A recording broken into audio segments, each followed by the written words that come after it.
Geodude. A common of caves and mountain paths. The beloved, fuck you, my ability is sturdy, so you gotta burn through another turn. A Generation 8 entrant of the I have hair now squad.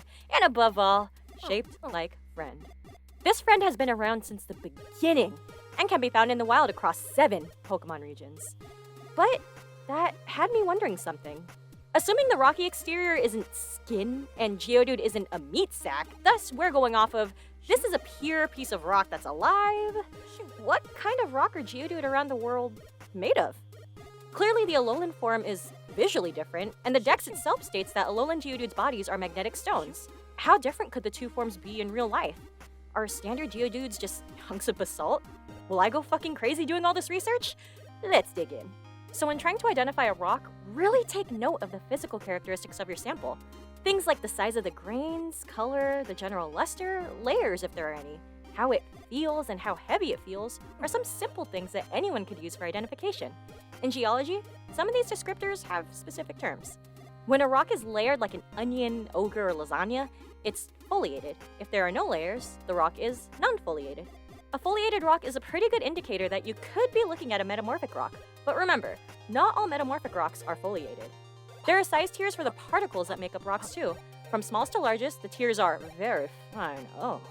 Fine, medium, coarse, and very coarse. There's another tier called, bitch, that's a pebble in that rock. But we don't talk about that one. You ever look at something and pick it up and that thing is a lot heavier than you realized? In geology, that's called specific gravity. It has to do with comparing the sample's mass to the mass of an equal volume of water, but to simplify it, I'll call it the damn this small thing dense factor. This has more to do with mineral identification, but I just wanted to give y'all that little tidbit just because. And just like specific gravity, hardness is more of a mineral thing, but it's still applicable to rocks. Due to their mineral compositions, some rocks can be softer or harder than others. Scale of 1 to 10, larger number can scratch a smaller number, you know the drill. On top of the properties you can see right off the bat, there's also unique ways to ID a rock as well.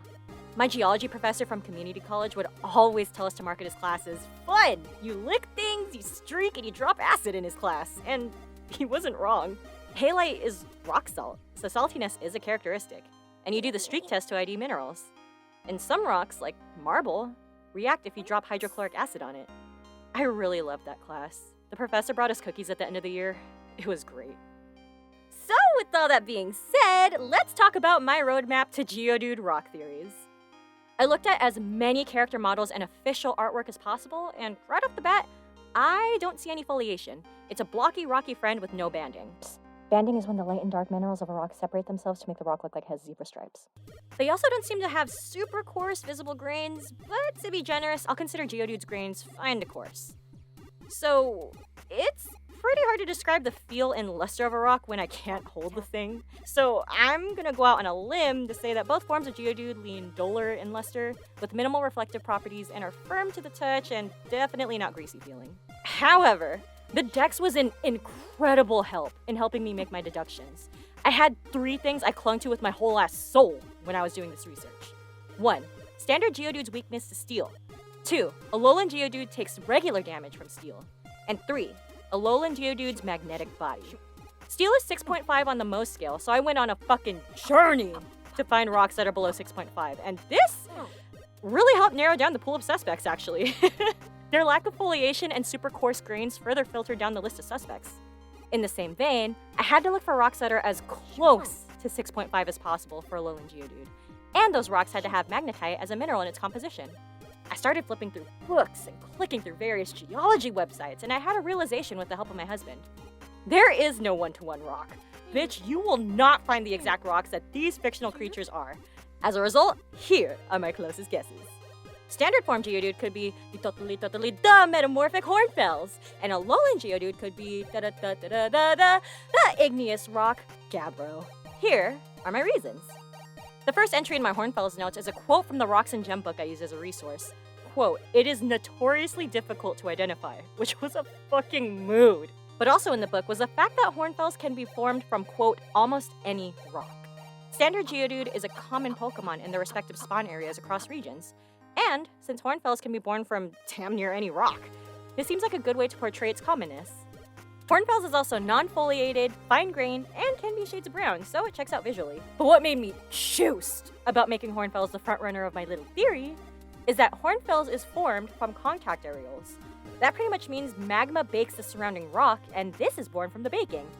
And Geodude are resistant to fire. In other words, You merely embraced the fire. I was born in it. Hornfels also hovers at about a 5 on the Mohs scale, so it could definitely be scratched by steel, which parallels Geodude's weakness to steel. Like I said earlier, having magnetite as a mineral in the rock's composition was a driving factor for my search for the Alolan Geodude rock, and Gabbro can have magnetite. Dolerite, or diabase, was a potential since it's the slightly smaller grained version of Gabbro, but my imagination said that since Gabbro's grains are larger, the magnetite bits would attract that much more iron to make the hair and eyebrows.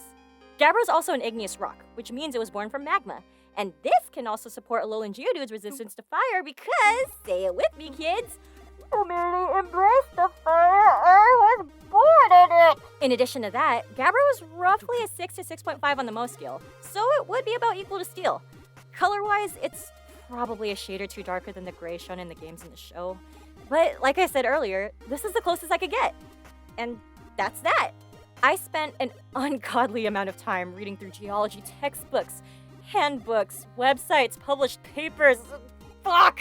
But at the end of the day, I had so much fun trying to identify something I can't touch and have only ever seen on the other side of a screen. Well, what are you guys' thoughts? Do you guys think the dudes could be different rocks? Let me know. But in the meantime, thank you so much for tuning into my insane rambling. And I'll see y'all next time. Bye!